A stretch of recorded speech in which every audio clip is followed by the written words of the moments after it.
দেখো বন্ধুরা, আমরা এখন ডিম রান্না করছি। আমরা এসেছি ব্যাঙ্গালোরে। ডিমগুলো আর একটা সাইজ দেখেছো? এই দেখো কত বড় বড়, দেখো এই দেখো। তো 3টে ডিম করব। তো আমি এখন একটা কথা বলতে চাই। এখন তো এই মুহূর্তে আমাদের তাড়াতাড়ি আসতে হয়েছিল মায়ের সমস্যার জন্য।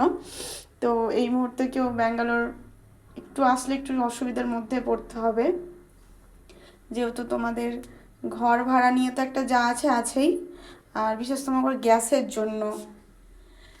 আজকে গ্যাসটা কত নিল বাবা? 400 টাকা কিলো। তাও অনেকক্ষণ ধরে লাইন দিয়ে দাঁড়িয়ে দাঁড়িয়ে 3 দিন ধরে আমরা গ্যাসই পাইনি, হোটেলে খাওয়া, মুড়ি খেয়ে থাকা, এইরকম করতে হয়েছে। তো ওটাই বলছি, তোমরা একটু আসলে হয়তো এই মুহূর্তে গ্যাসের সমস্যার সম্মুখীন হতে পারো, যেহেতু আমরা পড়েছি বলেই তোমাদেরকে এটা জানালাম। ঠিক আছে, বাই বাই।